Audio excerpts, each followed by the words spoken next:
Welcome, everyone, to the 2025 POA Candidates Forum. I'm John with the Chamber of Commerce, and we're absolutely honored and thrilled to be hosting this event for our candidates and for our community this evening. A few things. We've got quite a bit of questions here, and we're going to do our best to get through them as much as we can. If you do have a question that you would like to ask that you haven't had an opportunity yet, look for a volunteer. Raise your hand, volunteers. They're in the back, and they'll be happy to bring you in an index card to read those out loud.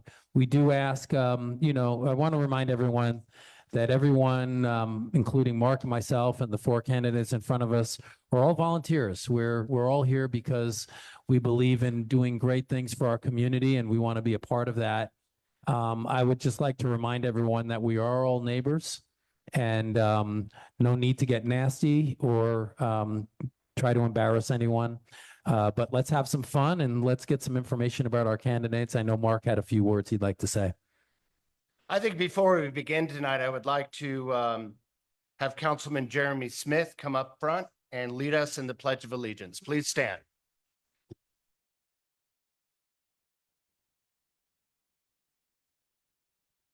All right, everyone, here we go. Please repeat after me. I pledge allegiance to the flag of the United States of America and to the republic for which it stands, one nation, under God, indivisible, with liberty and justice for all. Okay, a couple rules before we get started. You have microphones in front of you. They need to have the red light on in order for the rest of the audience to hear what you're saying. Also, be mindful that you shut the microphone off once you have completed your statement. Each candidate will be given 2 minutes for their opening statement and for answering each question. And their closing remarks, you will have 2 minutes as well. And once your 2 minutes is up, please finish quickly to avoid from being cut off. After everyone has had a chance to answer a specific question, candidates will have the opportunity to make a follow-up statement. This will be limited to 1 minute each. Candidates do not have to take all the time allotted to them. You are free to be as brief as you would like to be. Please do not interrupt or speak out of turn. And the way the format will work is the first question will actually go to Jeff Bill. And then Bill, you would answer the same question, Alex, and then Laney.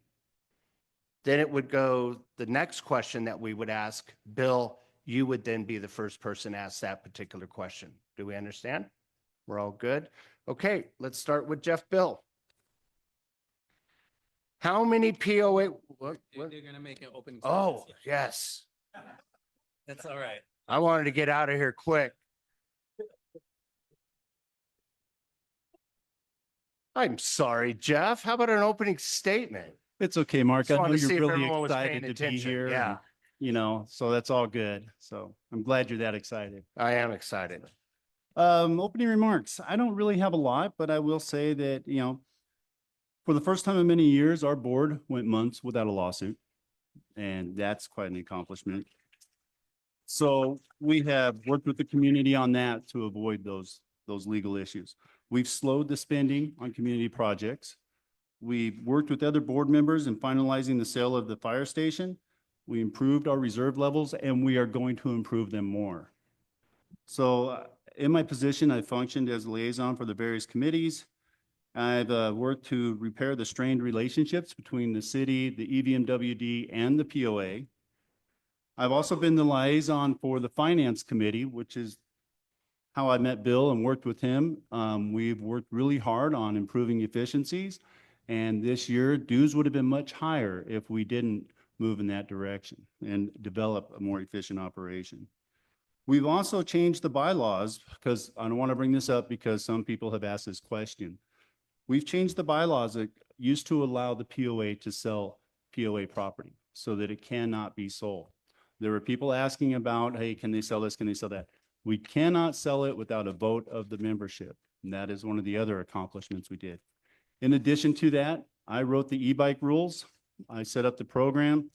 I wrote the job description for our security manager. These are all things I said I would do when I ran before, and I've done them. And I've done them with a board that works together and cooperates together. Other than that, all I've got to say is thank you for coming. It's so much nicer to have you guys here in person than dealing with the Facebook drama. It shows that you're interested and you're adult and you're just the pillar of the community, just being here. So thank you. Bill, you have 2 minutes. Hello, my name is Bill Medved, and I've been here since 2018. Part of my background is I've been in engineering for 40 plus years. I've built big startups, I've built small startups, and I've worked for Fortune 500 companies like ADP. Fun fact, have any of you used Microsoft Teams? If you have, that is actually the company I was the leader for engineering, Microsoft acquired and started building Microsoft Teams on. So there you go. Finance committee for 4 years. This year we proposed, after a lot of effort and alignment, we proposed our first year-over-year budget increase guideline from the finance committee. So we came out and said 3.9% based on 3 pages of data. And if you've been to my meet and greets, you know, you've been through what all that means.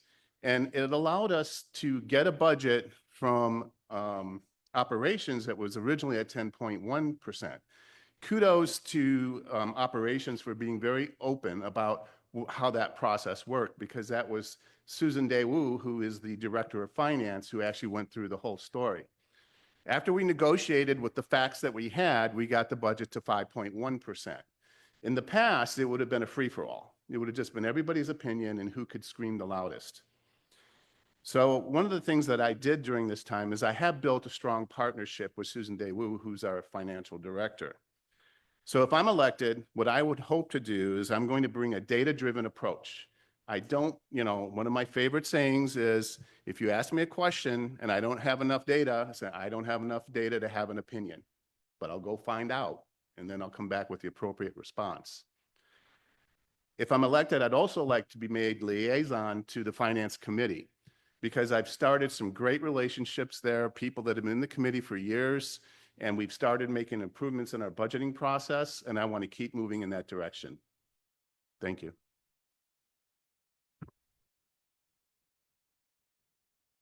Alex Cook. Good evening, guys. My name is Alex Cook. Super excited to be here, and I want to say both of these two have been awesome to work with on the board the last couple of years. Really appreciate everything you guys have done. I haven't ever talked about my professional experience ever in the POA in my community, and I'm going to, because it's on everybody's let's say resume. I've worked for the same company for 23 years. I manage over $40 million in business and sales. I've run that as an S Corp, a C Corp, self-proprietor, and currently as an employee. Only a few more years left. And so I really pride myself on integrity and being a people person. So in those 33 years, I have done basically everything within our company. And we're a $2.2 billion company today. So I do have experience in finances. I sat as treasurer for a year. I will tell you, I learned a lot as treasurer, sitting in those finance committees, sitting with Susan. It was very, very helpful. My community volunteer experience. I've been a POA director for the last 31 months. Since August 22, I was appointed. Before that, I spent 8 years on the rec committee, 6 years as the chair. I also spent, during that same time, I spent 3 years on the FPC committee, which really helped me learn how the process, how projects go through, and how you have to budget for those. Earlier in my business here, living in Canyon Lake, I was on the 4 years on the campground committee before it was rolled into the rec committee. I also started a campground club to raise funds for the campground. We raised $20,000. It all went back into Happy Camp. And then the last thing I'm really super proud of, I spent 8 years on the Little League board, from president, VP, coach, manager, and really spending times nurturing the kids and youth of our committee. Thank you, guys. Laney Cooney. Good evening, everyone. My name is Lainey Cooney, and I'm proud to be running as the write-in candidate for a seat on the Canyon Lake Board. I've had the privilege of calling Canyon Lake my home for the past 37 years, having moved here while expecting my first child. As a blended family, we've raised 5 children in this community, one of them who is now a property owner, living with her husband, and 2 of our grandchildren. It is truly a multi-generational investment in this community that we love so deeply. As a family, we spend most of our free time on the water, boating, floating, and water sports. It's a huge part of our life and one of the many reasons that I am so passionate about protecting and enhancing this community. From the moment I arrived in Canyon Lake, I got involved. I served on the original Parks and Beaches Committee, helping to develop several of the parks and beaches that we all enjoy today, including Holiday Harbor, Sunset Beach, Sierra Park, and several others. I served on the first Youth Action Committee and the Facilities Development Committee. I've been active in many local groups over the year, most recently with the Triathlon Club and the Yacht Club, where my husband currently serves as the Commodore. We are Santa Sleigh in the Golf Cart Parade and the Gingerbread House and the Boat Parade. Professionally, I've held senior executive roles for the past 25 years in both private and public companies across a wide range of industries, both domestic and international. I've worked with organizations ranging from fewer than 100 employees to over 40,000. My most recent focus has been in the technology startup space, serving as the Chief People Officer and the Chief Customer Officer, where I've led initiatives in budget oversight, revenue growth, human capital management, and strategic planning. I also own and operate my own consulting company where I advise businesses on a wide array of organizational, operational, and employee matters. I help companies build effective leadership teams with high levels of accountability. I love this community and I care deeply about its future. I am running now because there are some tough decisions to be made regarding our budgets and our amenities that will significantly impact the health of our community's future, our property values, as well as our level of enjoyment. I believe in transparency, responsiveness, and thoughtful leadership, and I am honored to be here tonight as your write-in candidate.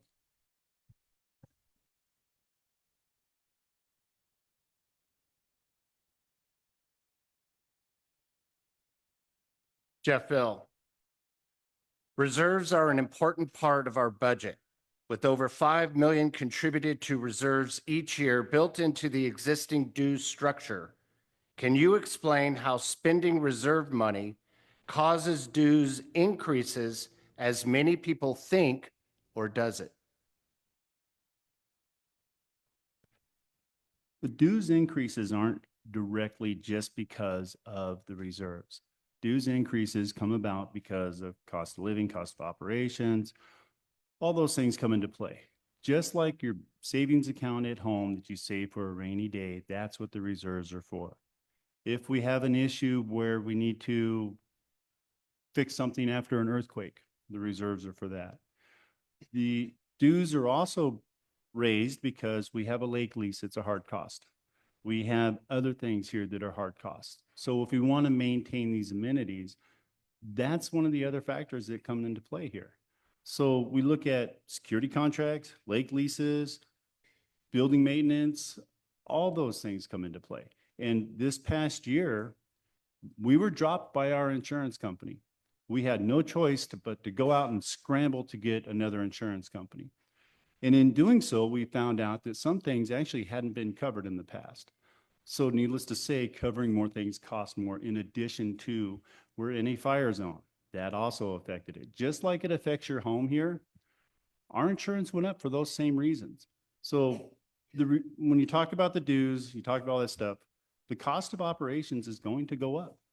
Now, I would like to minimize what we do, and we want to be efficient in what we do with people's money. But there is going to be a dues increase, and it's not just the reserves. Bill?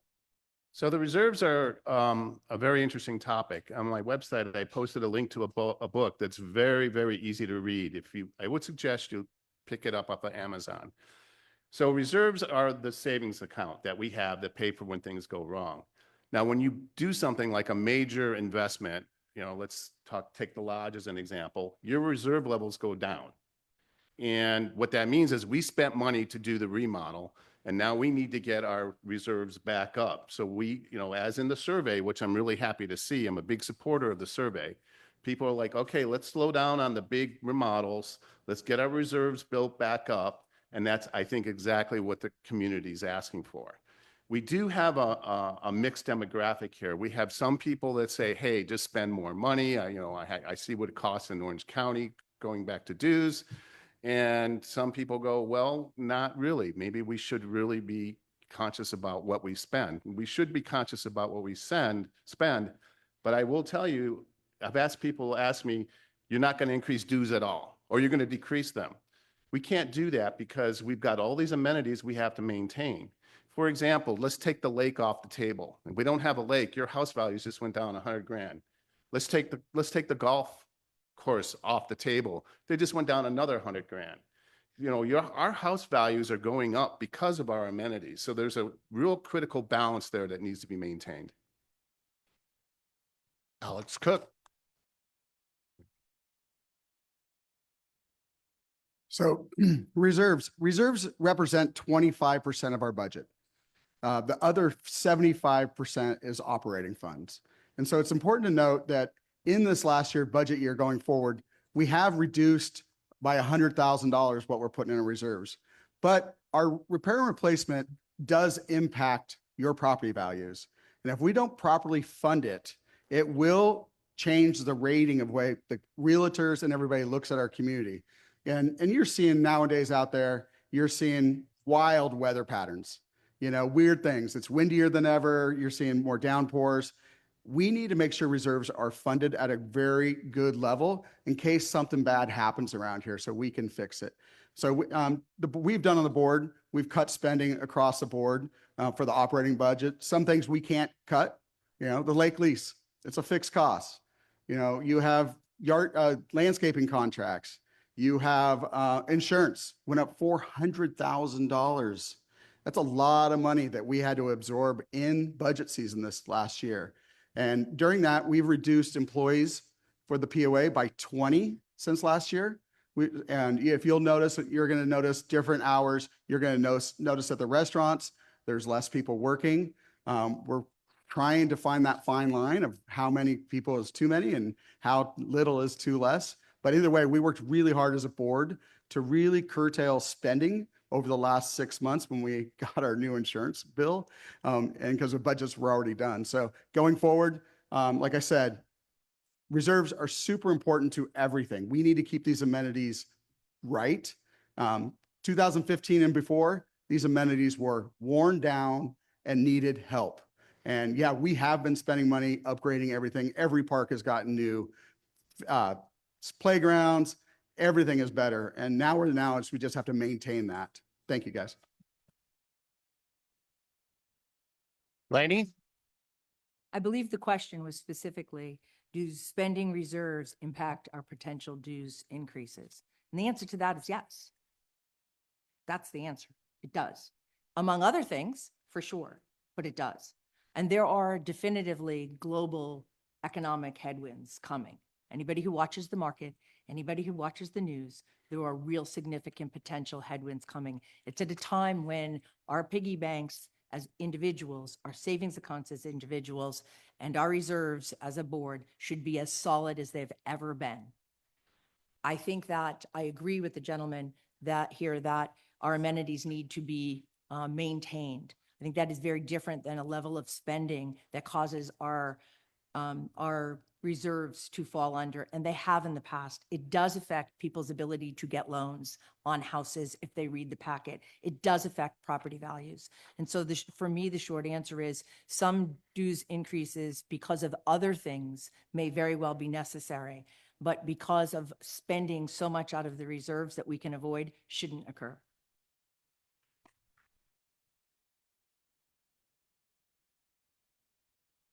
Each candidate will have the opportunity for a 1-minute response. Jeff Bill?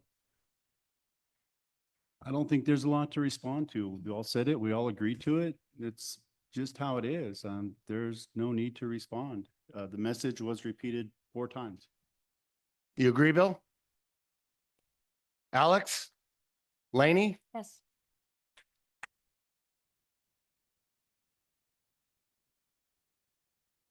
Who drives the direction of the Property Owners Association? Is it the elected POA board directors or the general manager and staff? So the vision is supposed to be established by the board of directors. The board of directors have a fiduciary responsibility, meaning a financial responsibility, to ensure the values of our homes are protected. And that can't happen if you're not paying attention at the wheel. There's one direct report into the board in all of our operations, and that's the general manager. The board is supposed to supply a vision to the general manager. The general manager is supposed to follow the script and implement that vision. For example, again, I'm going to go back to this survey. This was great, right? This is a feedback from 23% of our residents. Let's slow down spending. Let's get our reserves back up. So my answer is, and in fact, this is one of the reasons why I want to run, is that the board establishes the direction. Alex Cook. I'm going to sound basically saying the same thing. The board's responsibility is to drive direction. We don't manage the day-to-day operations. We don't sit there and if we see a sprinkler out, we're not there telling the landscaping guy it needs to be fixed. That is not our responsibility of board. We manage one person and we give Eric direction on where to go and spend resources. And so what's always important to know, it's the same way with every board of directors in every single company, is the board doesn't run the day-to-day operations. We're all volunteers. I think it gets misled that we spend basically one day a month that we get a chance to get all together and work through and drive direction. And I think it's really important that we be very efficient in those times. Eric does a great job. He manages 180 employees, all these amenities, golf course, restaurants, and so forth. It's our job to make sure we give him the support and the resources to do his job. Laney. The exact question, I agree with the gentleman again, that it is the board's responsibility, both, I think, in terms of ownership and financial responsibility to set the vision. And the boards, should not be immediately involved in the day-to-day. However, I think perhaps the spirit of the question might be more that, is that what's really occurring?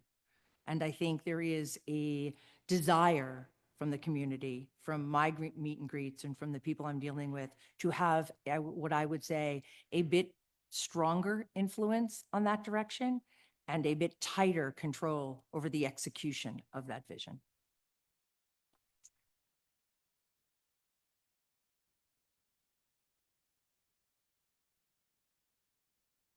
You're going to get a totally different answer. No, I'm just kidding. The POA board director's role involves representing the homeowners, directing the GM and enforcing the community rules, managing finances, maintaining common areas, ensuring the community's overall well-being and compliance with governing documents. To do this, we meet once a month. And one of my frustrations here is we meet once a month. So for 4.5 hours, we have a board meeting, we go over everything. And unfortunately, due to the state rules, Davis Sterling, all that other stuff that we have to do, we don't get to spend as much time together on it as we should. And the result is things move at the speed of molasses in wintertime around here. That's how the board is supposed to function. The timing, the frustration with getting things done, that's something we all feel. We are all frustrated with how fast things move, but it's something that really can't do. But then the other part of that is, that's why we lean on committees. The committees are the ones who help us to get things done, and they do a great job. So when we look at the board here representing the community to the GM, the committees represent that to the board. So when it comes down to what the role is to listen to the committees, work with the people here, and then put that over into a format to work with the GM. Like I said, their role is not to manage the day-to-day operations. I think Alex said we don't go hunt broken sprinklers. So that's really the best description I can give you. Bill, would you like to follow up? Alex? Good. Ms. Cooney? I agree, but I do think we need to move faster. I think there are ways that we can move faster. I don't think we can sit here and say that we move as slow as molasses, which I understand why, but I think we need to move quicker. I think people want to see action, and I think they want to see it faster and more frequently. And I think as a new board, I think we have the ability to do that.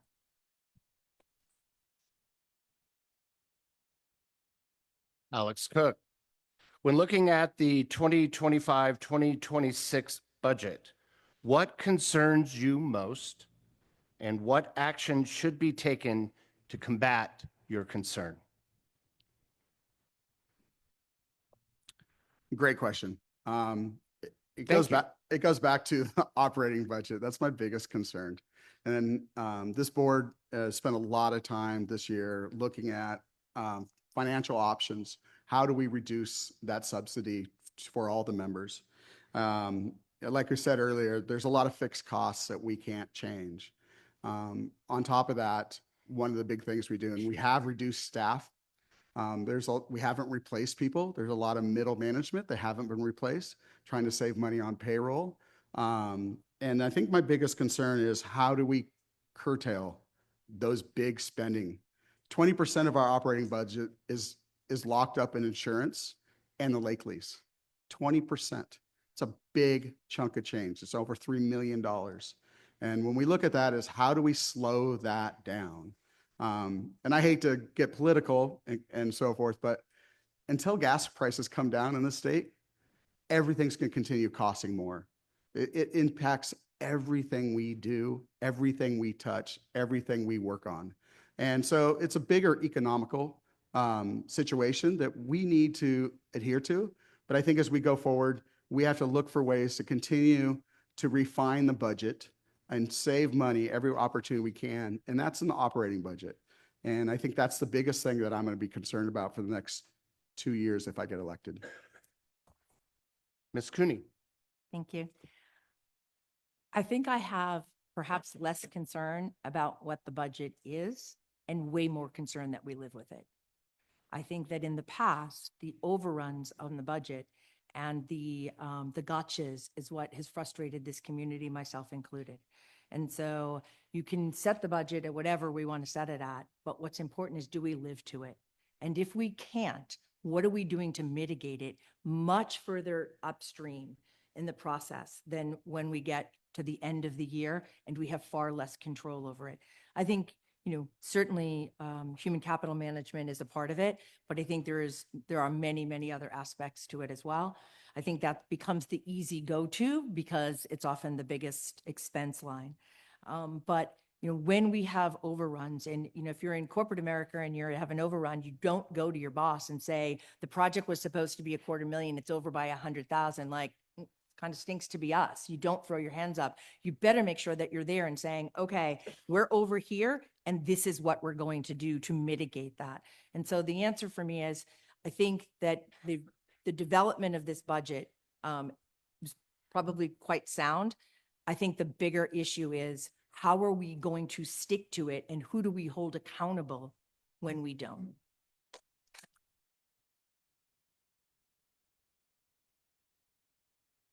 Jeff Bill. So regarding the budget, there's a couple of things. In the past, the way it was looked at was the finance committee would go out, talk to the managers, get a number, go back and forth. Then the board, not us, we would decide on that number, whether it's okay or not. What's changed and what is continuing to change is now we're evaluating it and telling them what their budget is. Where in the past, they came up and said, oh, I think this much is what I need. And so that's what they did. Now it's like, no, this is what you get.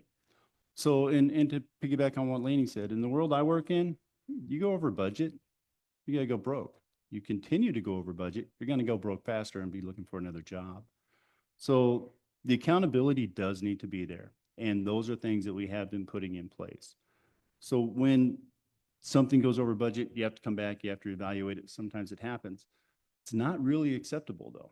So moving forward, the way the budget's being done is being scrutinized more. They're being, how do I put it? If the budget is 100,000 and it goes to 120, you better justify it and say, come out next year's budget. So there's going to be accountability. There is accountability now. There's going to be more going forward.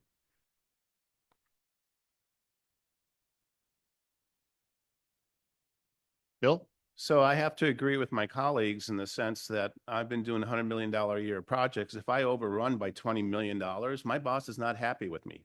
Trust me. It's, there are accountability measures and metrics that have to be taken into account. And I do feel we've been soft in that area. In the finance committee, we've been kind of focused on the front end, the budget creation. I'd like to see the committee's leverage even more. My friend over here on the FPC, I'd love to see our two committees collaborate on bids. We don't see them today. Why not? And that's what the committees are supposed to do, is oversight.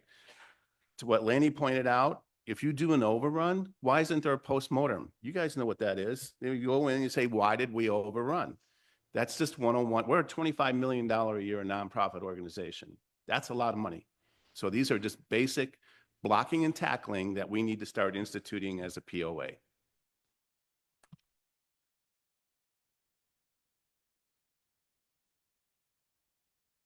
Would anyone like to follow up? No, I'm good. Ms. Cooney? I'm good. You sure? Jeff Phil? Bill, you good? Excellent. We're going to change subjects here a little bit. Number 3 concern on the survey was e-bikes. It seems like an impossible task, but just about everywhere I go, I'm asked, what are you going to do about the e-bikes? Is it a fact, or is it something that we're making up in our own heads? Does that make sense? I mean, do we have a real issue with e-bikes? If we do, how would you tackle that issue? And like I said, it almost seems like an impossible task. Laney, I'm going to begin with you. What do you think we should do about the e-bike issue? And what is the issue with e-bikes? First, I think it is a delicate balance, right? You want to continue to promote alternative forms of transportation. We all know that it does cater not exclusively, but to a younger population. We were all there. We all had kids, so it is a very difficult balance. The second part of your question is, I think, is there an issue? I think definitively there is an issue. What is the issue? I think it basically comes down to safety. Safety for both the kids on the bikes and the adults, to the extent that that is true, I said, but also for the drivers. I mean, we've all heard this in meet and greets, right? I'm not saying anything. We've all heard it, is people are afraid. Nobody wants to be that person who hits that child. It doesn't matter if you're in the right or they came out of nowhere. That's not going to make any of us sleep any better. And that's ultimately, I think, what's driving. Yes, I do think there are some property damage that's happened. I think you answered that with better controls, better patrols, and more specific sticking to the fines and the requirements. You can't just let everybody off. Like, you've got to stick to the actual enforcements of the rules and the policies. So I think that answers a little bit about what happens when they drive through our parks and beaches and things like that. Those of us who've been here a long time, we should let 12-year-olds drive golf carts. And we decided that wasn't a really great idea. You want to talk about insurance back then. And so I think that, I see kids all the time that they don't have helmets. That's definitely a good thing. It's not, they're double biking. They don't have shoes on, and we can go on and on. So I think first, it is a problem. Second, we already have to enforce the rules that we do have. And if that means we need more resources, then perhaps that is true. The third thing is enforcing it means sticking to the fines and the requirements. Beyond that, I think we have to stay in touch. This is like anything else coming out. It's a new thing, right? We're in a unique community. It's a unique problem. And so I think whatever solutions we come up, we're going to have to continue to monitor them and continue to modify them as we get more information. Thank you. Jeff Phil. Oh, e-bikes, you gotta love them. When I ran 2 years ago, I came forward with a program for the e-bikes. We put that into effect. It was the e-bike registration program. Part of that registration program was a test. The test was developed by the SAC and was designed to educate as well as make sure they were getting the lesson. Since then, we've hired a community patrol manager, implemented that program, and in addition to the negative of fines and enforcement, we also put in a positive reward system. It has shown improvements in safety. You see more kids with helmets now than you did in the past. We have been ticketing kids that are riding double on a bike not meant to ride double or riding triple. We've also negotiated with our security contractor where they are now supplying e-bike patrols. So we've got 3 e-bikes here to chase them because obviously an e-bike can duck through areas a car cannot. We also have trail cams posted in discrete locations on the golf course because we all know that the kids love that. We don't really brag about the trail cams because we like to catch people, not have them look for them and destroy them. We use that to identify the violators. Truthfully, we catch a lot more than what we let people know, which we should do better at letting people know because we recognize them from the pictures. This program is actually put in place before many of the cities have adopted it, and they're adopting the same program that we put in place. So what we're doing, unfortunately, doesn't have the enforcement of a city police department, and the kids don't respect security. Hopefully that'll change as we start enforcing more and more. I will also, just real quick, I'm running out of time. Today I had a conversation with Ken Toller. We are looking at drones and drones that can track a target. So when the kids do these things or harass people here in the community, it can follow them to their home. We can track who it is and we can cite them. But we still have much to do. And we're looking into more things to do it. But we are going to get ahead of this and no more harassment on our community members. Bill? So my view on this would have been different a month ago. I think the e-bikes are a problem. I'm going 35 miles an hour on the causeway and I have kids passing me. They got to be doing 40, 45. I'm not sure how they're doing it, but they are. There also, I saw the other day, a sheriff right out here sitting at the end of the parking lot at the lodge. So I went in, he was sitting there and I came out. As I was walking out, the sheriff took off. Immediately within 30 seconds, 12 e-bikers started doing all kinds of stuff that they probably shouldn't have been doing. So they're smart. They're connected on phones. They're driving outside the parameters of a legal vehicle, even if you're driving with a car. So somebody's going to get hurt. Someone is going to get hurt. And then what was kind of put the pin in the cushion for me was the other day on my street, I saw them using the driveway aprons as a launching ramp, landing in front of people's backyards and doing skids. That's, sometimes you hear, let kids be kids. I trust you. If I did that, my dad, yeah, I used to go in the back of the truck when we go fishing, but that rule's not valid anymore.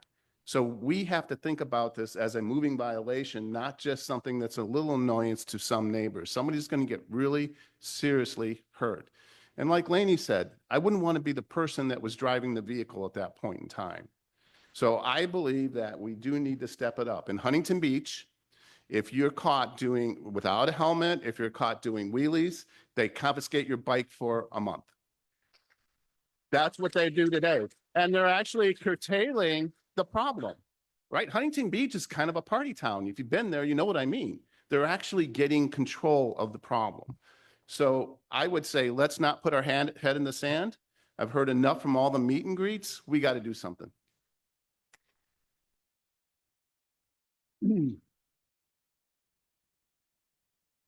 This problem started to be very unique when it really hit us a couple years ago. Now virtually every city is starting to have to deal with this and react to it. Huntington Beach has banned them on the boardwalk. It's a safety flight. And we have a couple problems here. One is we don't allow motorcycles. We have electronic motorcycles that they think are classified as e-bikes. They're not. They are motorcycles, and that's a rule we can't change. I mean, it would be very difficult to get changed. So we have two problems there. We have the motorcycle, and then you have the e-bikes. I sat in their city roundtable meeting 3 months ago, and I brought it up. I said, we all need to take a bite of the apple. If all of us come together, we might be able to slow or curtail this problem. And what I really meant was city do a little bit, POA continue doing what we're doing. And then I already reached out to the middle school principal to ask him not to let those bikes be on campus. There's a group of bikes that are riding to school every single day that are not legal bicycles. They're on Railroad Canyon, they're going through the trees, and it wouldn't take much. And if the school district can take a bite of it, which they are starting to, we are moving the needle. So I think we're doing some. But it does come back to, and I firmly believe, a lot of this is people putting blinders on their eyes and their kids and not paying attention. You know, I was putting a sign up there today and I had these kids like, when are you going to allow Surons? It's a motorcycle, not going to happen. But there's kids in this community riding Surons, and that's an illegal motorcycle.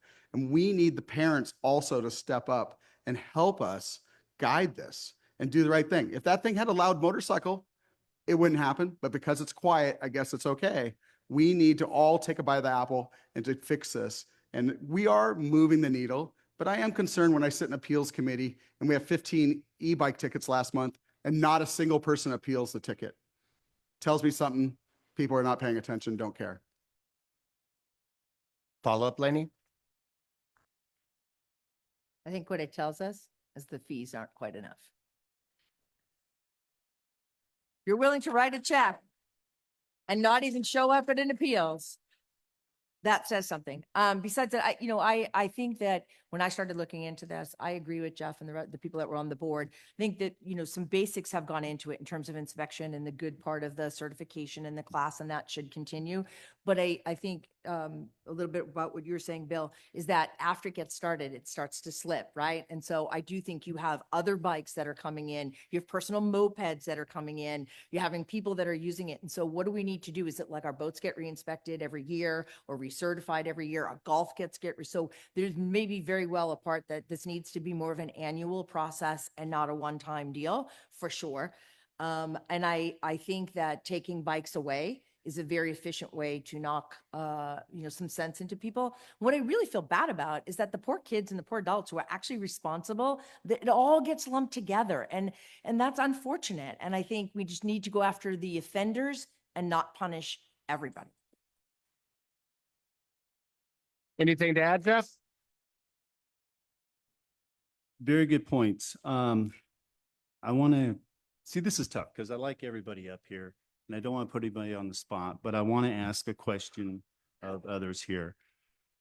So, and to your question, originally it was an annual policy and we do need to get back to that. So I've heard complaints, I've heard the problem identified by everybody here, but what I want to hear is what will you do to address it? We put a program out to address it. What can we do to improve it? And whether I'm elected or not, come up with some good ideas, some feedback. How do we improve it? Now, Alex, and I hate to stick up for Alex, but he did reach out to the schools and he addressed it head on there, and that was very helpful. But I want to know, and just like I said, whether I get elected or not, this is a problem for everyone. And members here in the community in this room have been harassed by the e-bikers. What would you recommend that we do to improve the situation? Bill? How many of you guys were parents when kids were downstairs in the basement playing the computer and you had to say, get off of it, get outside and go have some fun. And then you had to take the computer away because they snuck back down there. I think what Huntington Beach did is a shining example. You take the bike away for a month, put it in storage, whatever it takes, and go that route. If you don't do that, based on what I'm seeing, these guys are getting more and more aggressive.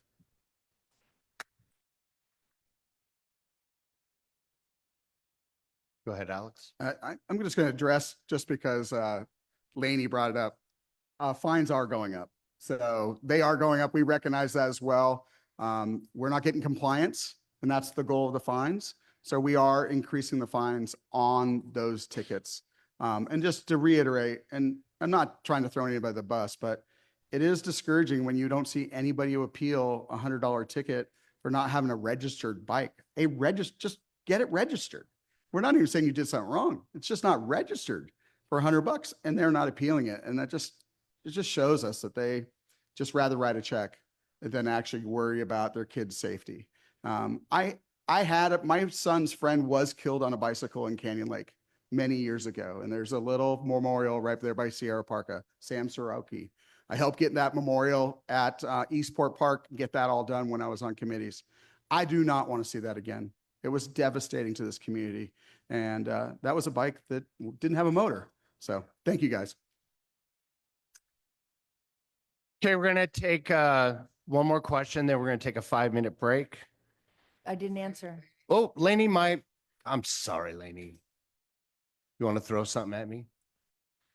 And that was, yes, I it was a bike. apologize. It was a bike without a motor. It was also a bike without brakes. And when that bike craze first came out, and we had to figure out what to do with it as well. The direct answer to your question, Jeff, is I would say annual renewal program has to be brought back. I'd say double down on the equipment. So, if you are found to have a bike that doesn't come under the permittable, it has a higher level of offense. I fully adopt removal of the bike in certain cases. And I think we need to move more towards like your drivers, if you go over the speed limit, it's X, but if you're driving 20 miles over, it's double X. So, if it's two-time offender, maybe you don't get the privilege back. Maybe it's like we have to move in a series of gradations to get the message across.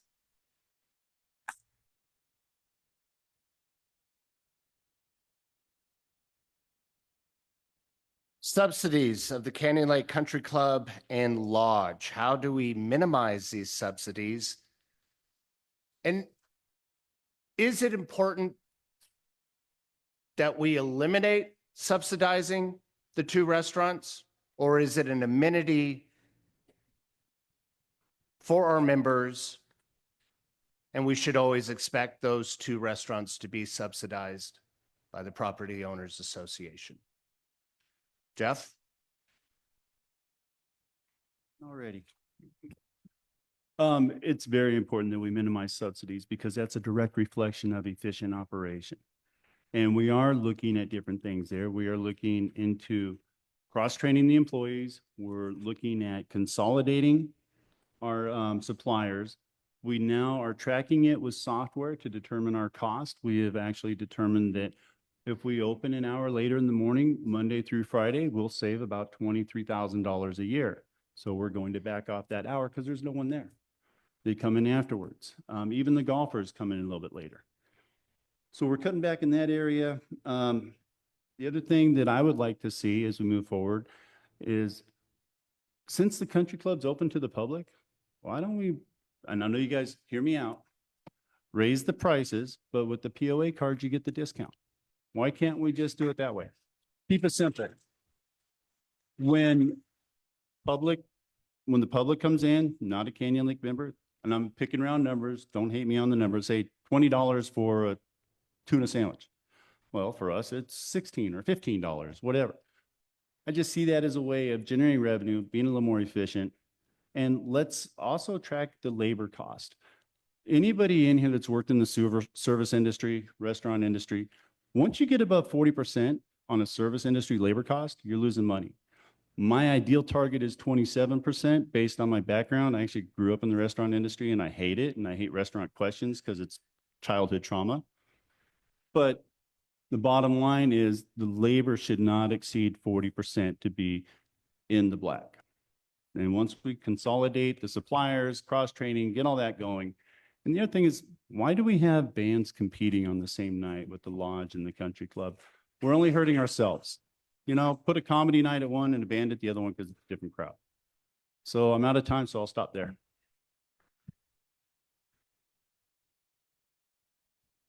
So campaigning over the last 2 months, I've realized that the Lodge is about 2% of our members' dues. And it's the most, I don't know how to say it, passionate topic for every member, right? Everybody has an idea about what to do better. My wife and I, Linda, we go to Lodge quite often. We go to a lot of the dances, and I'm disappointed at 8:30 when we want to come out and have a drink before we go home. The Lodge is closed. Okay, what sense does that make? Now, they did stay open the last Oingo Boingo concert. It was packed. The bar was packed. And no, you don't have to serve all the prime rate food. Maybe you just go to a bar menu and maybe last call for food's at 10 and then you close at 11. At least that's reasonable. The other thing is the Lodge costs each of us $51 a year, right? For each household. That's what it costs. That's a private restaurant within our gates that I'd like to see it open more, but that's not bad, right? That's not bad. I'd like to see it open a little later, maybe redirect some of its offerings, be open when the concerts, let them be, and all the things that Jeff talks about, we've been talking about it. Today, we're ordering our food from 2 different sources. Why wouldn't you roll that up and get it from one place? So I don't have any passion about this though. Thank you. Alex Cook.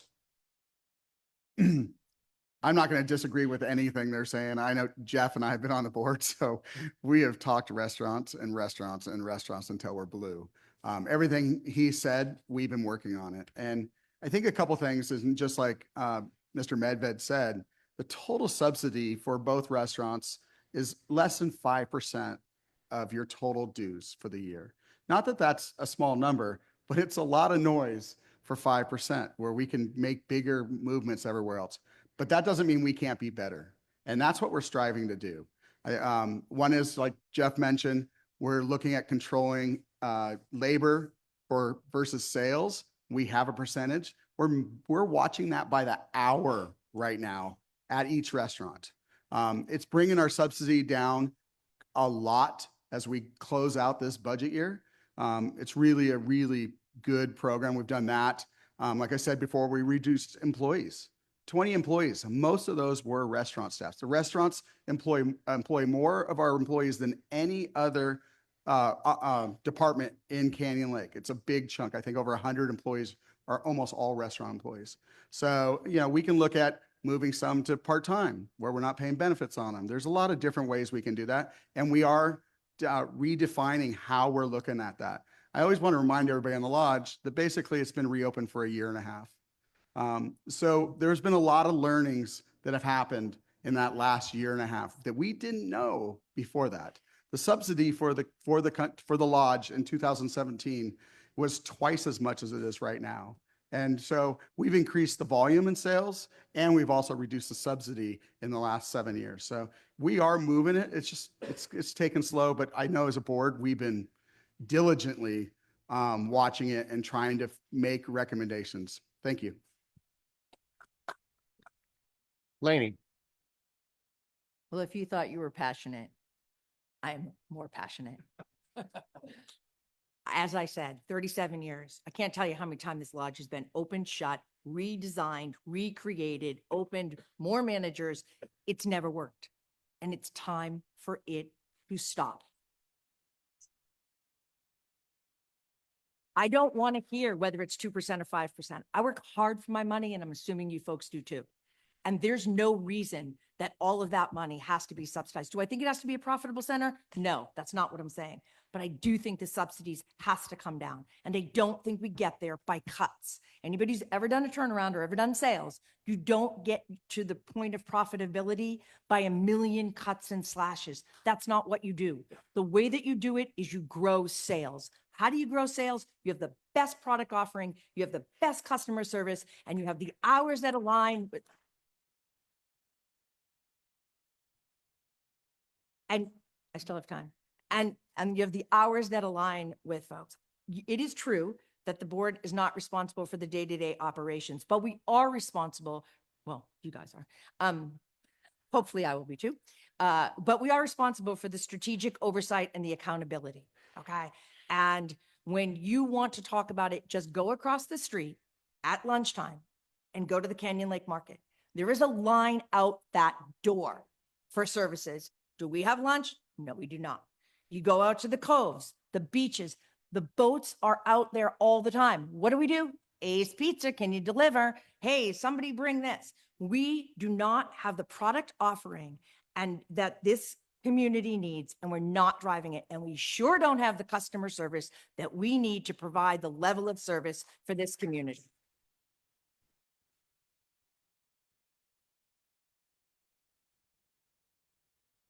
Mr. Bill. It's not my fault. I just got here.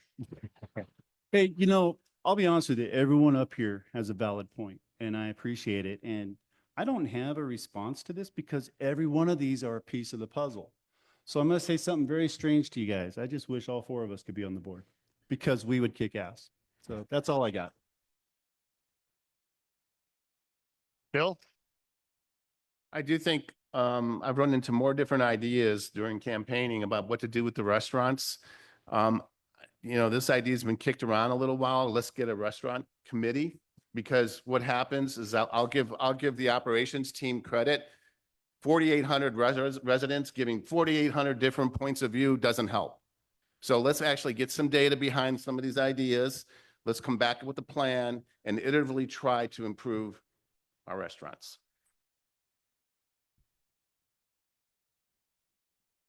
Mr. Cook. I think that we talked about the lodge, and I think the biggest complaint I hear is consistent hours. That is the biggest complaint I get. And I agree. I agree. And if we're open consistently when we say we're going to be open, I think that's really, really important. Say as you do as you do. And I think as we go forward, and we've talked about this at board, we've talked about general manager, is we're going to have a set summer hour schedule and a set winter hour schedule. And that's going to be pretty well locked in the stone. We were open for Monday Night Football this fall. Most nights it was a ghost town. We struggle getting communication out because we've been using social media and our email. That's going to change. Everybody on Friday got a text message about the country club being closed. That's going to continue, and we're going to get real-time information. And I think that's when we do that. By the way, you can order a pizza from the beach when the lodge is open. So you can do that. We will serve you. So there is some options there. Anything to add? Look, I think it's going to take a lot to change this. And I think it can be done. And I think the can gets kicked down the road all of the time. Like it's so overwhelming, and it's not that overwhelming. I'm all for a committee. I think that's a good idea, Bill. But I also need to be sure that the people on the committee actually have experience in doing this, right? Because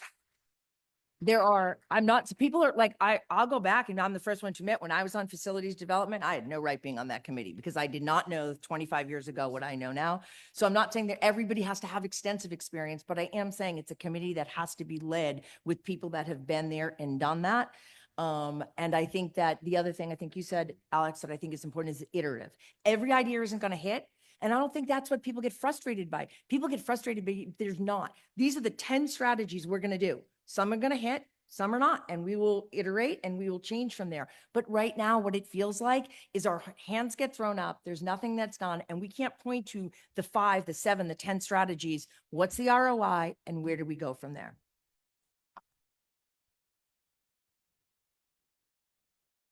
All right, we're going to take a little break, and we will start back up at 7:30.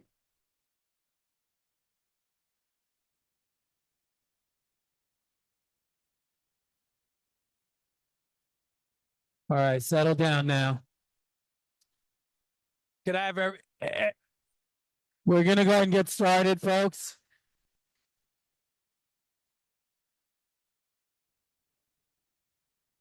Yeah, that's good. Right. Can everyone hear me? All right. So, first of all, question for the group. How's the event? Are you glad you made it out of house tonight? Okay. I'd like to offer a few acknowledgements. First and foremost, I would like to thank all 4 of our candidates for not just making it tonight, but putting forth the investment of time, energy, money, and other resources so they can have an opportunity to serve your community. Also wanted to thank our volunteers sitting in the back. So Judith, Sarah, Johnny, Bob, and Rick, stand up and give a good wave. Thank you.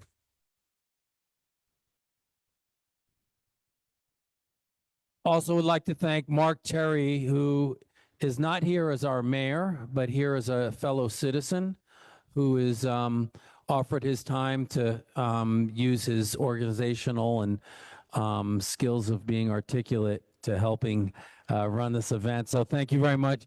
Thank you very much, Mr. Mayor. So we're going to go ahead and resume. Thanks again we're doing our best to get to everyone's questions, by the way, but there's only so many hours, right? But we're doing our best. Thanks again. Well, I would also add to that for every one question that we have 5 questions that are very similar. So we're not specifically going to be able to ask everyone's question. Once we hit a subject, we're trying to move on to the next subject. I hope that makes sense. Thank you for your patience. Where did we leave off? No, so it would be, okay, great. We talked about subsidies, and the comment was made that we need to provide a better product when it comes to, let's say, specifically the lodge or the country club. With that being said, this was a big issue just a month ago. What is your opinion in creating a better product? Should we remodel the country club? Start. Jeff? Oh, no, Bill. Bill now did. So I think that right now we need to build our reserves back up. And we don't do that if we do another big remodel right now. Let's build up our reserves. Let's get enough money where if we do decide to do a country club remodel, we have the reserves to cover the investment. I think we weren't quite there when we did the lodge. We dropped down to 37% reserves, and that's bad.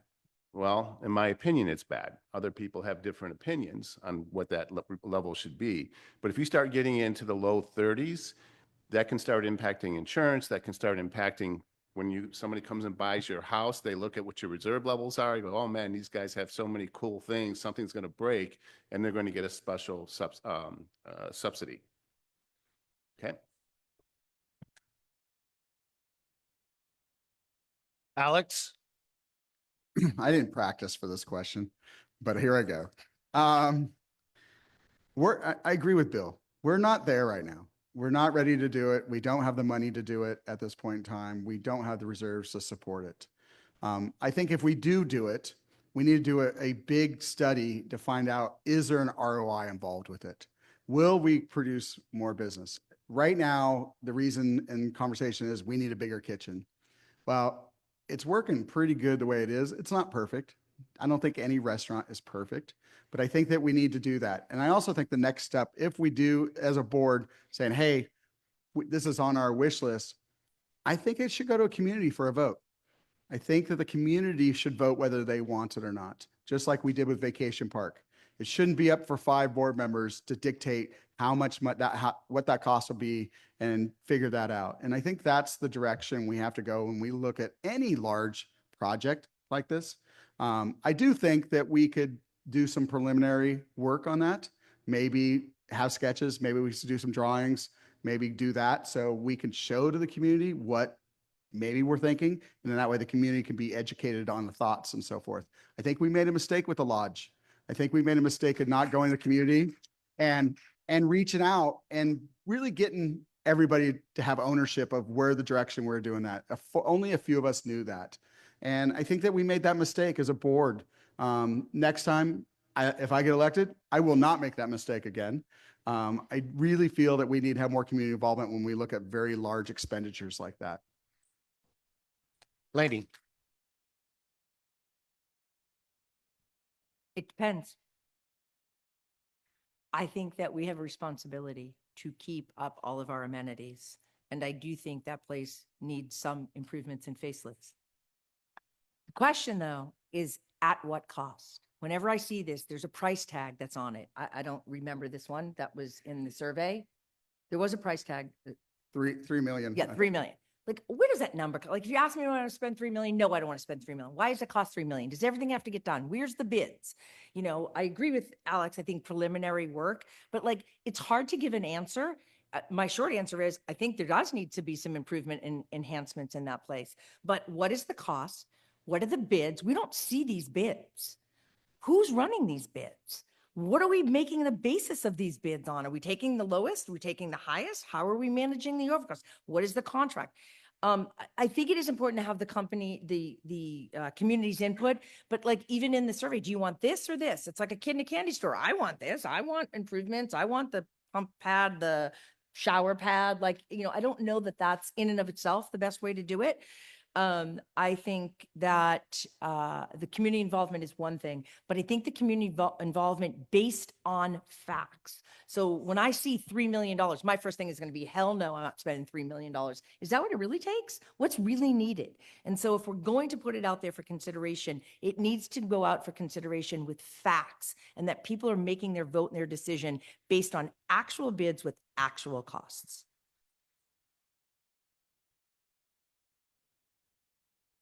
Jeff?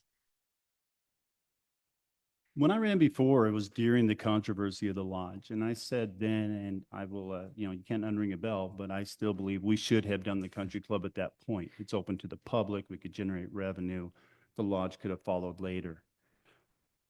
The reserves dropped down, as Bill said. My thoughts are, is I want our reserves at 50% or more. The other part of this, if we're going to do this with the country club, which I don't think we should do for a couple of years because we do need to build back, I think we need to have a business plan. How are we going to run it? I think that the finance committee and the FPC committee need to be involved with this. The FPC committee needs to develop the scope. We need to have a scope before we can go out and get bids. How do you know what you're paying for until you have a scope? Anyone in here who's worked construction, contracting, engineering knows how this happens. So the FPC needs to be involved, the committees need to be involved, and there's no charge for that. Why do we need to go out and have someone tell us what we want to do the pre-design, get an architect in here? We have architects, engineers, and construction people on these committees. Surprisingly, they all do it for free out of the good for the community. So why are we not using them? So that's what I think we need to do if we're going to do it. And in addition to that, I don't want to see any large projects for a couple of years. We need to build back the reserves. If we're going to do a large project, I want to see the ROI. I want to see the business plan. I want to see the strategy behind it. Now, having said that, and I'm running out of time, so I'll say this real quick. We do have building damage over there. We are going to have to cover some of the things. We have some water drainage problems. They're going through the golf cart storage area, maintenance area below. Something is going to have to give soon, but that doesn't mean we have to go throw millions of dollars at it. We need to look at what we can do to fix that drainage problem, that water that's going through there, the maintenance area. We can expand on the golf course and have more tournaments if we had a place to put golf carts. So there's not just one answer. There's so many factors we have to look at. Does anybody have a follow-up? First follow-up.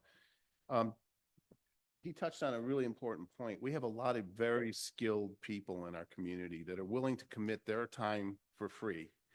Restaurateurs that have owned their own restaurants, people that have managed $100 million a year projects, people that have built stuff and sent it up into space. Why aren't we leveraging those people more effectively? Because they're passionate about the community. And so I support this, and Jeff and Alex, they both know I'm a big fan of getting the financial committee and the FPC together, let them look at bids in parallel with operations so we can add some of the additional oversight and transparency, because I'm with Laney. I'm $3 million. What am I getting? Let's go be digitally accurate about it. Thank you.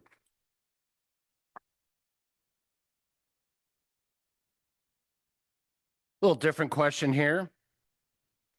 For a number of years, the current and past POA boards have been promising to build a secure motorcycle parking facility at the main gate.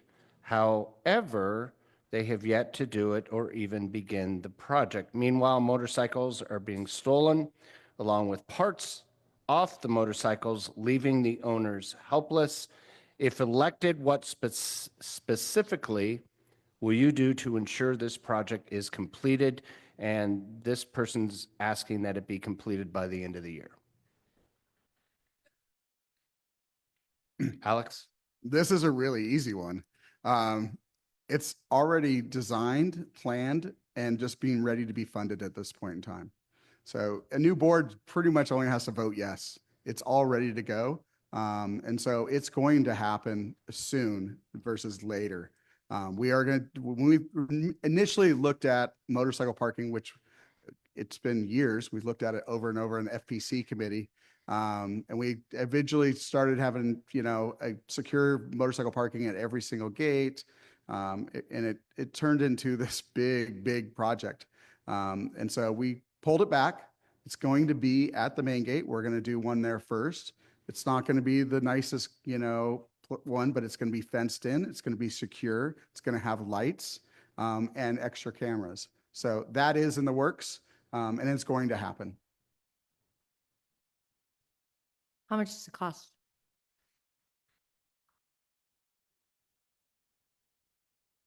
No. If you don't know, I'm not putting you on spot. Yeah. Okay. Because I think that's an example of like, I'm sitting here going, really? Like, where do we see these things? Where do we know these before it comes out? I'll go on record and saying I am supportive of doing something to help the motorcycle riders. It's got to kill them. And to your point, I'm not advocating, changing the rules, but it's got to kill them when they can't ride their bike to their home and they are, relegated to leaving it in an unsecured place unless they're going to walk it. Good luck walking, those things. So I think there's a lot of merit there. And I think we've made our rules and to stick to them. I think we owe them a little bit back in helping to protect their equipment. As I said, especially it's got to kill them when they see e-bikes and personal mopeds that are on the street going 35 miles an hour and they can't even walk their bike to their, or ride their bike to their house. So I'm glad it's on there, but I think this is an example of like, let's get that information out there so the public knows how far along are we, how much is it going to cost, what do we have set aside? I think that's good. Jess.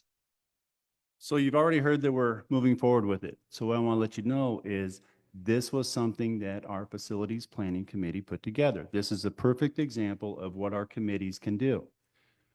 Originally, when I ran for the board, this was one of the things that I was going to push for, and I did. And I made a mistake. I put together a really nice, secure parking area for the motorcycles, expanding it, actually shoring up some drainage issues as a byproduct of the parking lot. And I put it out there, but when we have to turn paperwork into the board, we have to put in an expected number. And sometimes we put the cart before the horse. So when I put this out there to push it for the FPC, I threw in a dollar value of $40 a month to rent it. I put that out there with the FPC. That was not a dollar value that was going to cost to rent it. We have to put a placeholder in for them to do the study. Then they come back with the dollar value. So I had people here with motorcycles that were actually reaching out to help me with the motorcycle community, and they rejected it. So to Alex's point now, we are building and we are planning to build a motorcycle parking area. It's going to be fenced in, it's going to have cameras, it's going to have lights. One of the things we want to do is we want to put some sort of alert, red alert light, type of thing when the gates open so security can see it. A lot of people say, how come security can't see it? They can't see through walls. Look where their booths are. Look at where the bathroom is. They can't see through the walls. So we're going to put some lighting when that gate is open to notify them. But once again, this is a perfect example. FPC has pulled this off. In fact, Dan Lekwa is your FPC chairman, and he has kicked ass on all these projects. And Chris Papavero did the homework for the original one and the second one. And truthfully, instead of clapping for us, you should clap for these guys because they're the ones that make it work.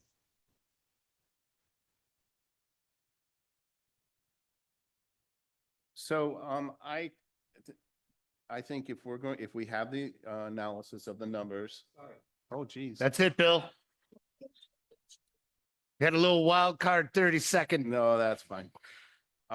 So if we have the analysis of the numbers of what we're going to get, and we can verify that's what we're going to do, and we're going to look at the bids when they come in and follow a process. And then, as someone brought up earlier, that was Laney, track the progress of the project throughout to completion, then do a postmortem or a retrospect, it's sometimes called, of what the actual costs were, and then try to figure out where we missed and why.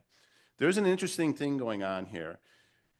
Did you notice that most of the buildable lots in the community are gone? They're starting to be filled up. We're getting more and more people using the same number of amenities. So the golf course is getting busier. The lake is getting busier. Our streets are busier with e-bikes. I mean, you could look at it through that point of view. We're just going to have to be smarter about what amenities we put in, how we maintain them, and how we improve them, because we have to keep an equal balance across all the amenities. I don't think here anybody wants to close any particular amenity, but what they are going to get heavier use because of the more residents moving in, and we do have to maintain them, otherwise our property values will suffer. Follow up?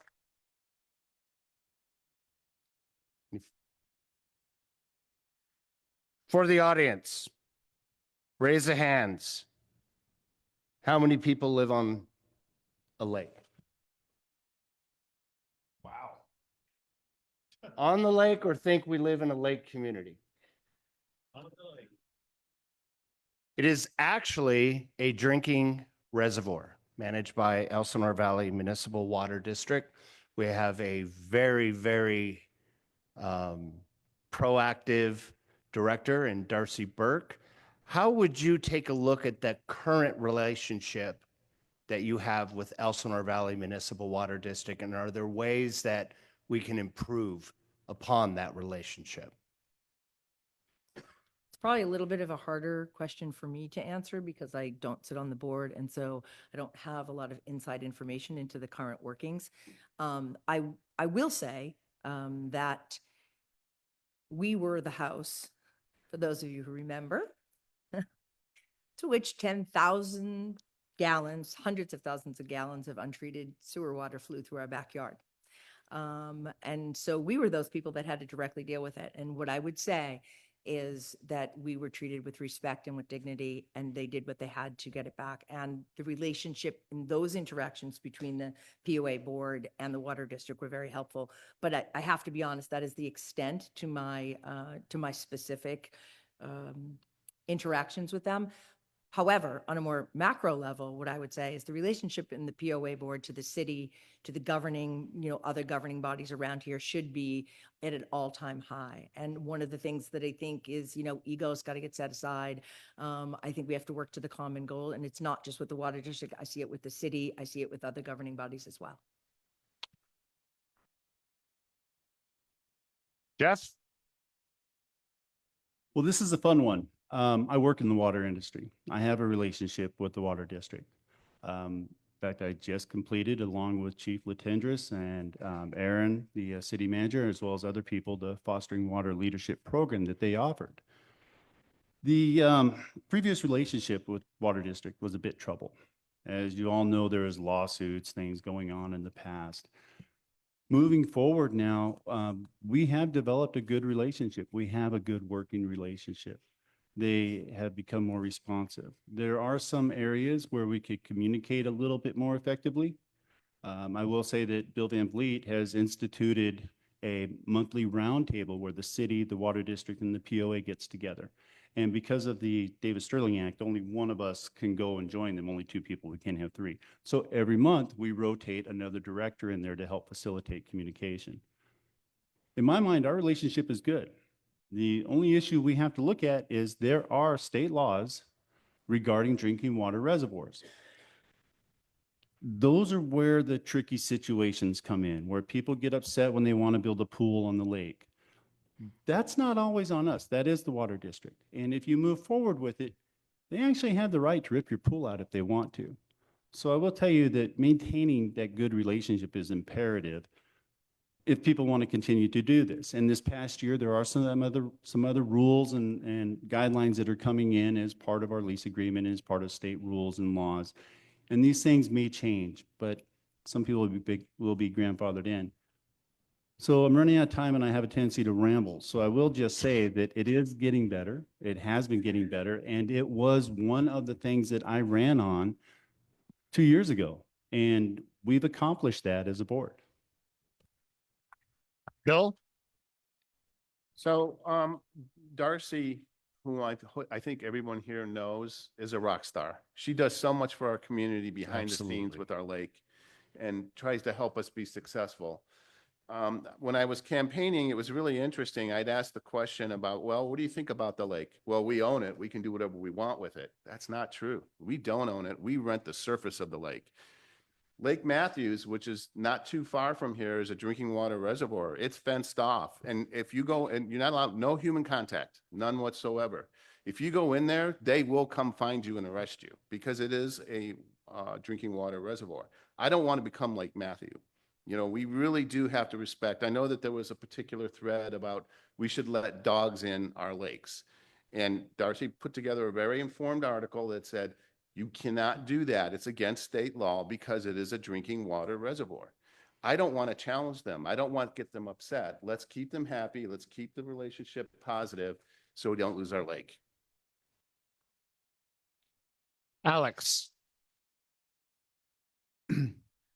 Just like Jeff Bill, one of the things I ran on as a goal 2 years ago was improve relationships with both the water district and the city. And also, one of the things also is create harmony within the board. I don't think I used that word 2 years ago, but that's the lack of a better word right now. I think the last 2 years, this board has been focused and in the same direction. And that is the same direction also with the water district and also with the city. We've really tried hard to be good partners with all of them. It's complicated at times. At times we're the big business, they're municipalities, and so there's charges and we want to protect all the community and money, and it's difficult. We have to make hard decisions and push back at times.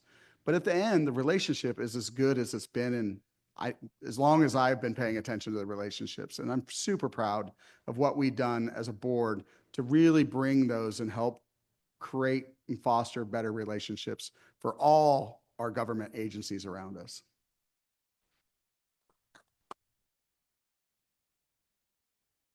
I have two more questions, if you guys are okay with that, before we get to closing statement. Is everyone good with that?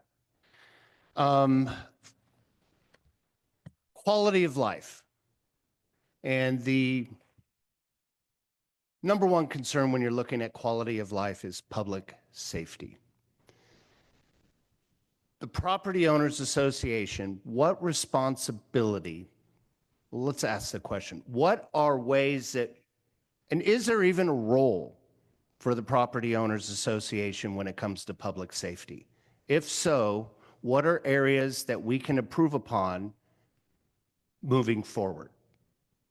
And who's up? And I guess really the question is there a role of public safety? If so, what would that be and how can we improve upon that? Well, it's a great question. The POA, as a private organization, we can't hire police. We can't do all that sort of stuff. That's a city thing, and y'all better get on it. We have our community patrol here. That's how we could handle safety issues, such as stopping the e-bikes or the homeless people that come in here, escorting them out. The operations group by repairing fences. The gates to keep people out when we can.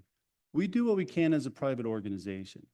We can't legally, to ask us to put in a police department is the same thing as asking Domino's or Sports Stop to put in a police department. They're private organizations. So just like in many of you work in companies, you see you have a safety program. So we have safety programs there. We have a emergency response program that we worked on.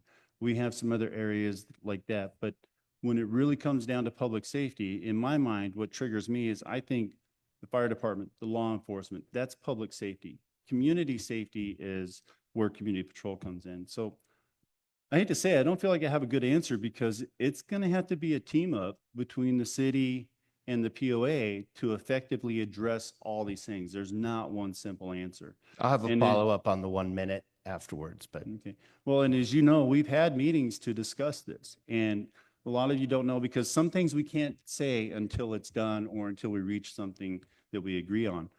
We're working on improving these areas and we're working on identifying them. And we have to identify them first before we improve them. So like I said, I wish I had a better answer, but this is something that's in process other than our standard community patrol stuff that we have to do. And don't play in traffic. Bill. Yeah, this is a tough question. I agree with my colleague, Jeff. It's really difficult because a couple data points.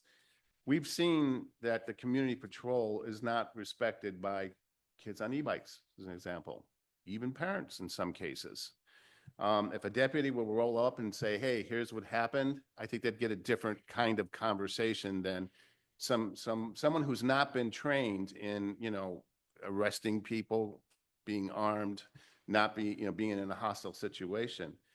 So community patrol will never be that. We can never be that. So we have to, if we feel that there's a bigger need, that we must have something in Canyon Lake that's more than what we have to do today, we could tweak it, but it's not going to be a big radical change because it's really on the city. Alex.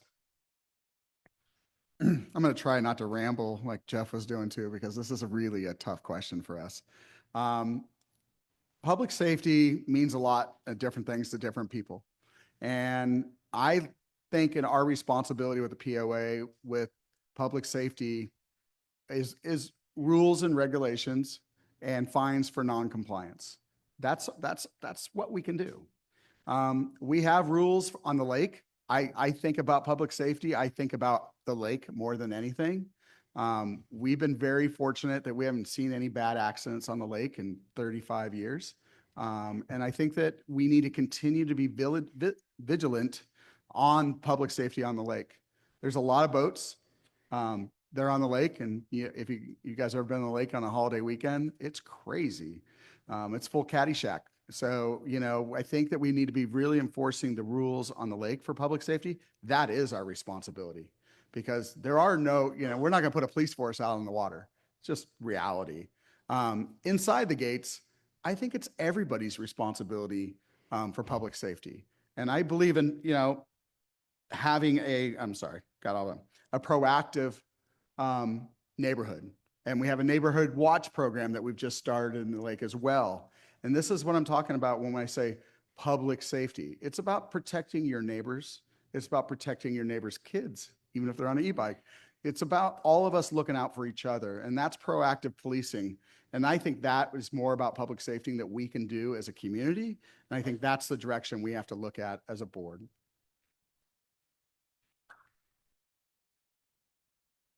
Laney. I'm not sure if we're making a distinction here between community safety and public safety, but I'm going to answer the question from a community safety standpoint because I think that's the intention of it. And I definitively think that the POA has some responsibility to provide and enhance, where possible, safety issues. One of my frustrations or disappointments perhaps in the survey, because you quoted the survey, is that there's a lot of fairly nebulous feedback, right? It's hard to dig in. So I don't know that I understand the safety concerns. I run the streets with my running partners at, all kinds. I feel personally safe. I think that statistics show that we have a pretty safe environment. So I'm not denying that. But if we're talking about things like how fast we are responding to repairing fences so that we don't have people coming through and burglarizing, we can do a heck of a lot more on that, 100%. So it's hard to answer the question in this more jello fashion, if you will. But I guess my answer is yes, I do think we have a responsibility. I do think we're doing some great things. I think our numbers are better than most places. And I think that when it comes to repairs of things that cause safety issues to our cars, to our vehicles, to our homes, to our docks, I think that is an area we can improve. I will call out, however, Marine Patrol. I think they have done an amazing job over the last 2 years. Live on the lake. I see it tremendously. And I think the attitude from being very militaristic and offending people to the leadership style that seems to have been embraced in that team right now, which is really assuming good intent. You just didn't know, maybe you weren't aware. I think it has come a long, long way to people being like, my bad, totally get it. And I think we've gone a long way. So I do feel a need to call that out because I think that's a group that has enhanced our safety without friction.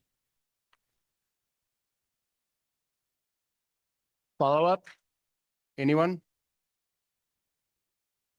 My follow-up is I'll admit that I flubbed that answer. Bill? Okay. Last question. If elected, what is the one thing you are committed to doing during your upcoming term? If you had to accomplish one thing, what would it be? Bill?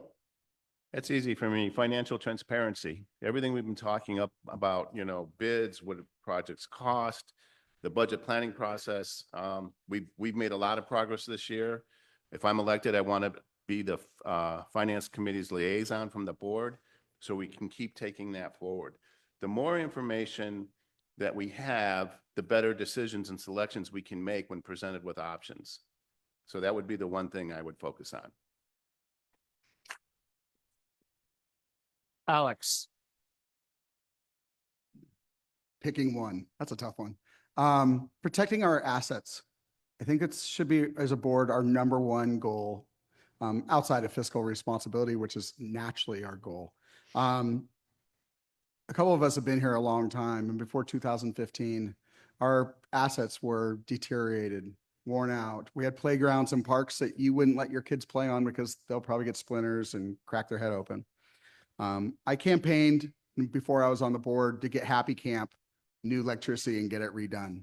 I campaigned for 14 years to finally get electricity updated. That was my sole reason why I got hooked in for the POA. And finally, we got it. And most people don't even remember that, but you couldn't run air conditioning in your RV during the summer in Happy Camp. I didn't live on the water at times, so I used Happy Camp a lot. That was our, weekend getaway. Also, before that, the board heard complaints about Audie Murphy was being built out and our amenities were deteriorating. And we did, as a community, reinvest in ourselves and put a lot of money back into our amenities. Now we have to protect those. And there's a lot there that we should be proud of. The campground, vacation park, all the gate monuments. There's a lot of things that we got to protect and keep up on that. Fast forward to now, where I would say 10 years ago, I wasn't proud. I will literally bring any friend or business partner into this community and just gloat about how much better this community is. And I'm proud of that, and I want to protect that. And that's going to be my number one goal going forward. Thank you. Laney. It's hard to pick one. I will agree with Bill. I think financial transparency, accountability, strict adherence to bids, bid structure, overruns and accountability in that area has, and by extent of that, it means that our amenities will be kept up to. New ones will be built when possible, but I think that has to be our number one. I mentioned before the headwinds are coming, they are. And all of our businesses were already taking precautions to say, what if? And so I think whatever we thought the appropriate amount of reserves are, it probably needs to even be a tick up because of that. I wish I got to pick a number two, but I'll stop there.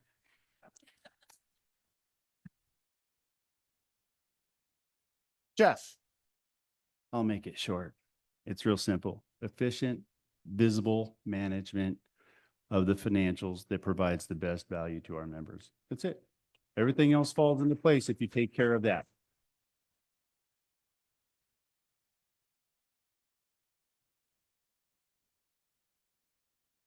Any follow-up?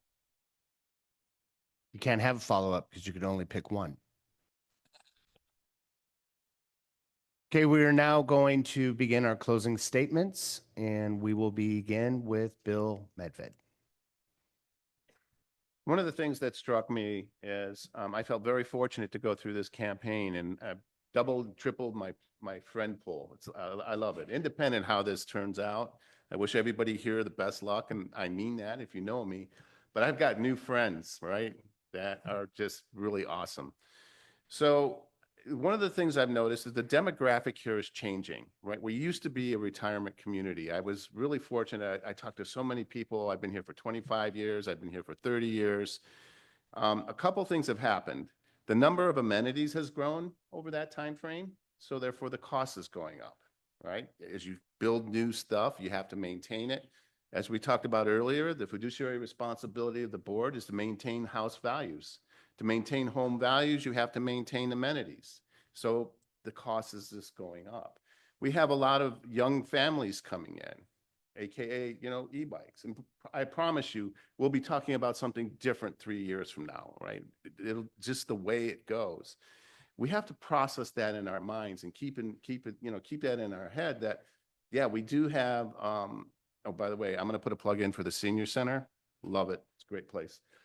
We have seniors, we have young families, and that demographic is changing and evolving, and that we as board members, if it goes that way, just need to keep listening, because it's not a static picture. It's going to change every month, every year.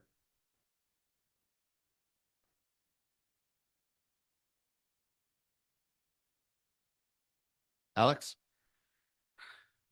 I get asked every day, Why are you running for the board? Are you crazy? Yeah, yes is the answer.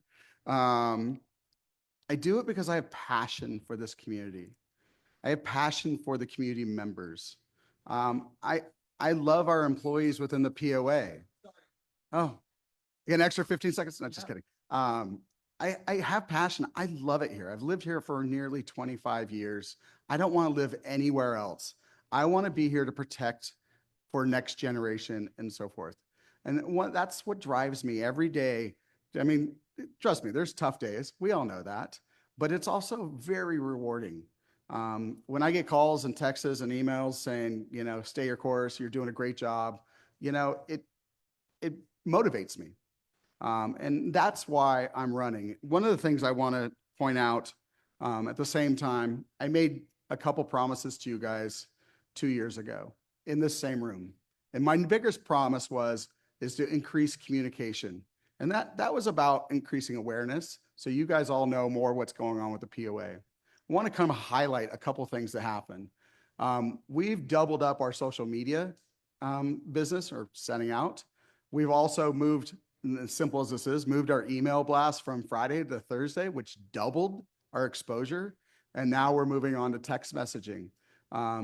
We're going to do this, and I'm going to continue striving to get more communication out there so you guys are more informed on what we're doing every day. My promise to Canyon Lake, and this is always going to be my promise, I will always lead with integrity. I will never compromise myself. I need to look in the mirror every morning when I'm done and be proud of what I've done. I got to be honest and I got to be humble at the same time. And I'm always going to keep looking forward, not back. We got to continue doing that. And I want to embrace this paradise for the rest of my life. And so I want it to be the best we can make it. Thank you.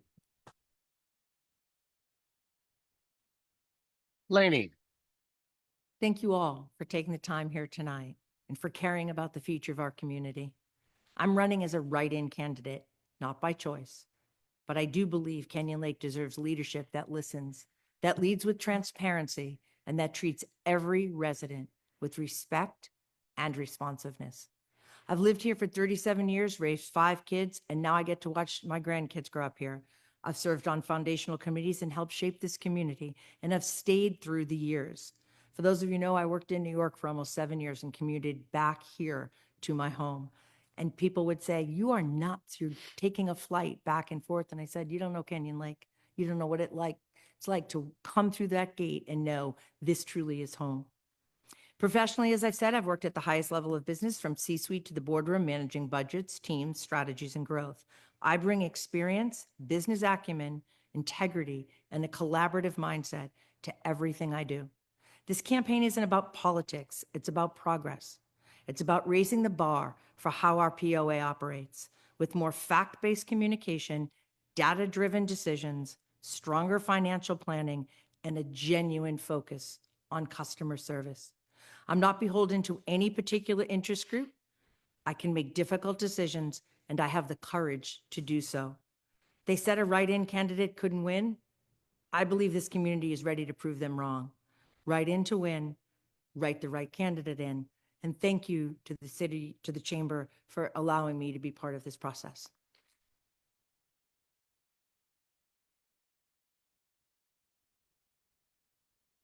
Jeff Bill. Well, I didn't write a closing speech because I wanted to speak from the heart.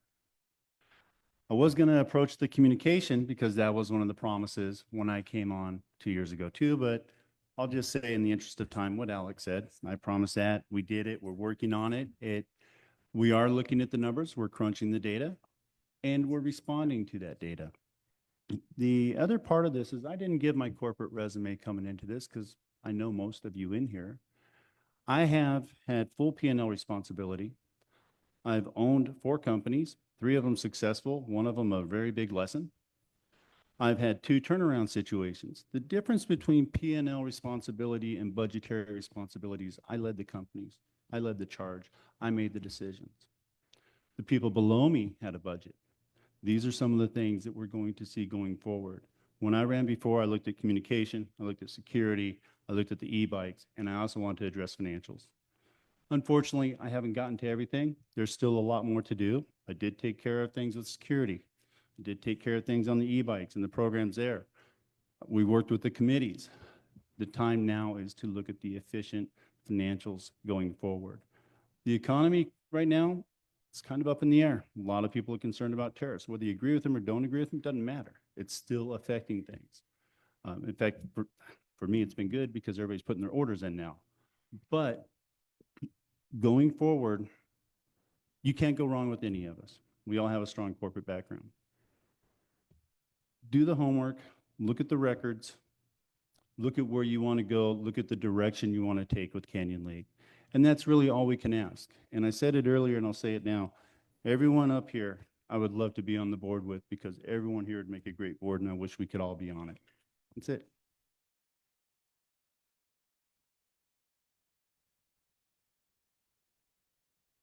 You know, one of the things in council that we're very conscious of is that occasionally we will put something into place, and the intent is that we're not preventing anyone who is truly qualified from being a city council member.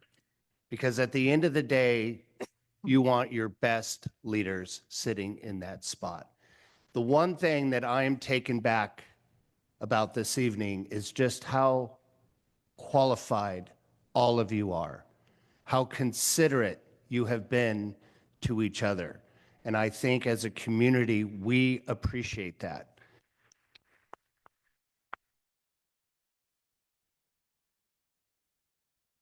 One of the things I want to mention is I tried, a lot of the questions may have been directed at personnel. A lot of the questions may have been directed at you. And I made the decision tonight, and it is my decision to keep it on the issues. I think you all shined, and I hope that you were given the opportunity to truly represent your ideals for the greatest city in the world, the city of Canyon Lake. Thank you very much, and a big round of applause for our audience. You guys were great.